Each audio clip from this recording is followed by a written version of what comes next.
Hey everyone, it's Scott again with mobile in 5 to 10 minutes. Today we're going to look at UITableView and sections and how to implement them within inside of your apps. It's very easy to do. You just have to make sure that you keep a few things straight and override a few extra UITableView data source delegate methods. So let's go ahead and get started. So let's go ahead and get started here. What I've done is done some pre-initial setup for looking at sections inside of a UE table view. I've created on my storyboard a UE table view and placed in there a prototype cell. So I've already taken care of that, and I've also bound that to as well. Uh, the second part that I've done is, of course, with that I've made that our view controller, which contains our table view, a UE table view data source, and bound that to as well. And if you want to know more about that, you can look at our other video on basic storyboards.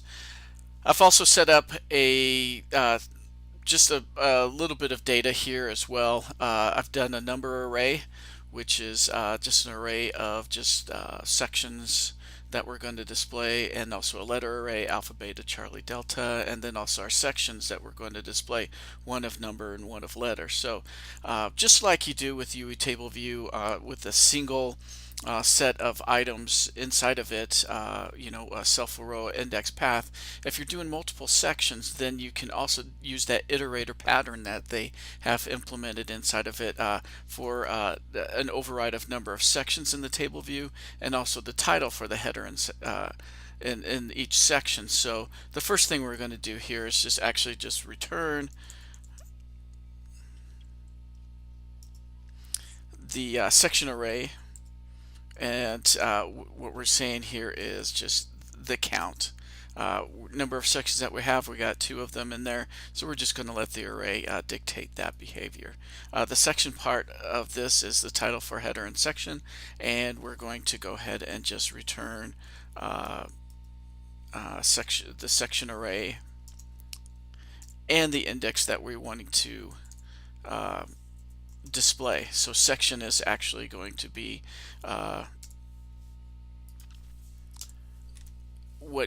what the index is for that. And so this is that iterator pattern that I was mentioning here, as well as when you tell the table view that, hey, go through 0 through n number or count number of items, then it's going to do its iterator and look at, okay, give me the title for each section, and then we're going to do that section array. From there, it's just pretty basic, what you normally do with your UE table view. So number of rows in the section. So now we're going to have to make some decisions here real quick. So let's go ahead and do that. Count is equal to 0. We're going to just use a variable for setting that and then returning it. Okay, by default it's 0. And so if what we're looking at is our section is equal to 0, so our first section that we have here is numbers, then we're going to use our number array to return that count. Again, this is the iterator pattern. Number array sub section. Pretty basic. Actually, that's the next one. We're going to do number array.count.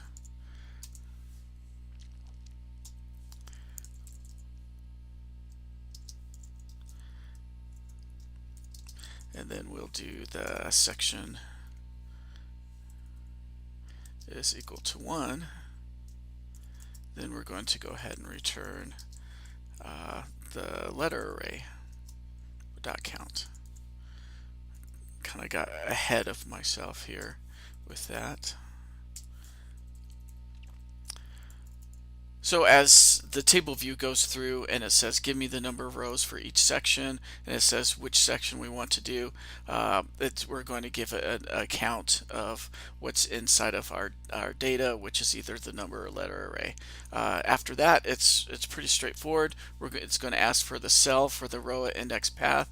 We're going to go ahead and dequeue that cell, and again, dequeuing this cell in this fashion is going to make sure that we are going to always have a cell, so we don't have to check for null. Sometimes it's better if you do check for null, but for demonstration purposes we don't have to.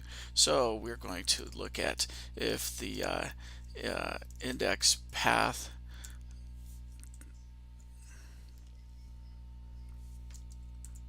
dot section is equal to 0, just like we did above, and then else, if I could spell, if index path dot section is equal to 1. Pretty straightforward. We're going to do cell dot text label dot text is equal to, and we're going to, since our first section is our numbers, use the number array. Sub index path dot section, actually dot row is what we want. Again, using that iterator pattern. Just go ahead and copy that real quick, and we can just go ahead and change that to letter array. So if you get into more complex tables, views that have more than one section, two or more and everything like that, you can go ahead and code these up to use a switch statement for that section. Same here for getting the cell as well. So let's go ahead and run this real quick. Pull up our simulator, and as you can see here, our number section and our letter sections are coming up, and the items that we want to display inside of them appear as well. So I hope this helps everyone. Thank you for watching.